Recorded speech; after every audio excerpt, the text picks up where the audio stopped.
Salut Jean-Charles, comment vas-tu?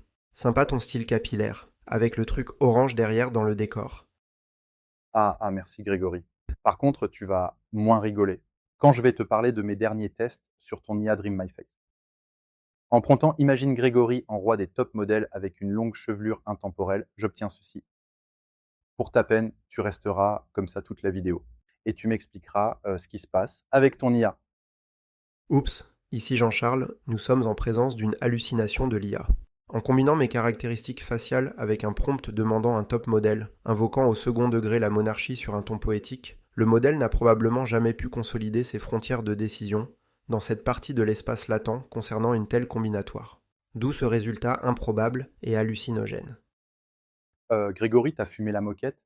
Espace latent, est-ce que tu peux être plus clair? Ok, ça marche. Nous allons prendre un exemple plus simple, que vous pouvez visualiser en deux dimensions. Imaginez deux types d'échantillons que nous souhaitons classifier.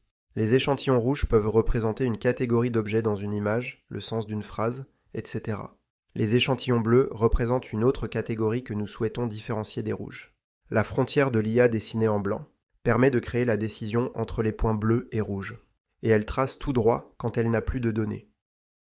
Donc, si on lui demande de classer des données inédites, il est assez probable qu'elle invente une décision.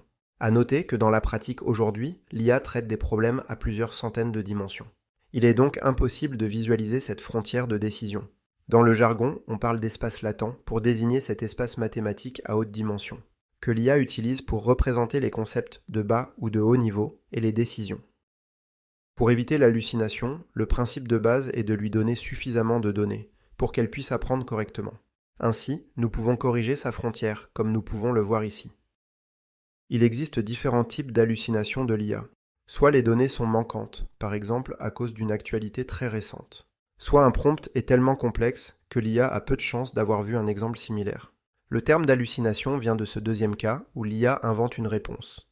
Dans un premier temps, nous allons aborder le premier cas, celui des données manquantes. Pour traiter les données manquantes, plusieurs solutions existent. Pendant l'apprentissage ou l'adaptation, nous pouvons augmenter les données ou les synthétiser. Voici un exemple d'augmentation de données. Imaginons que vous souhaitiez détecter des personnes vues de dessus. Si vous avez peu de données, vous pouvez les augmenter en détourant chaque personne et en réalisant des rotations. Ensuite, vous pouvez insérer les personnes détourées avec des rotations aléatoires, sur des fonds différents, avec des ombres et des objets, et ainsi créer une grande variété de données pour l'entraînement de votre IA. Après l'apprentissage des LLM, pour éviter les hallucinations, à partir de la question, on peut rechercher de nouvelles données sur le web, ou dans la base de données d'une entreprise, pour sélectionner les passages de texte les plus pertinents pour la réponse, et les ajouter au prompt pour fournir des données actualisées, sans pour autant réentraîner le modèle. Cette technique s'appelle le RAG, Retrieval Augmented Generation. Lorsqu'on pose une question d'actualité récente à un LLM, son apprentissage étant une tâche longue, de ce fait, il est possible qu'il ne connaisse pas la réponse. Ici, le LLM entraîné jusqu'à avril 2024 ne connaît pas dans ses paramètres internes le résultat des élections présidentielles américaines. Par contre, avec le RAG, nous allons récupérer des articles sur le web. Avec un encodeur de texte LLM, nous créons une représentation vectorielle de la question et des articles. Ici, nous les représentons dans un repère à deux dimensions. Par une simple distance mathématique, nous détectons les passages de texte les plus pertinents pour répondre à la question.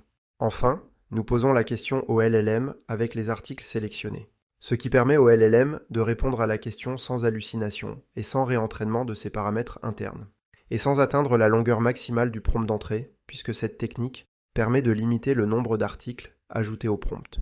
En quelque sorte, on comble l'espace latent sans réapprentissage en injectant des données récentes par l'intermédiaire du prompt. Parlons maintenant du deuxième type d'hallucination lorsque le prompt est trop complexe. Ah mais attends Grégory, je connais la suite, du coup. Quand j'utilise un prompt trop complexe, par exemple en demandant d'expliquer l'origine de la gravité quantique, d'imaginer à partir de cette explication un poème dans un style particulier, puis de traduire le poème en japonais, ce prompt est trop complexe pour être exécuté correctement en une seule fois. Si l'on reprend ton espace à deux dimensions, lorsque la sémantique est encodée sous forme mathématique, le nuage de points, représenté au centre du repère, correspond aux exemples vus par le LLM lors de son entraînement.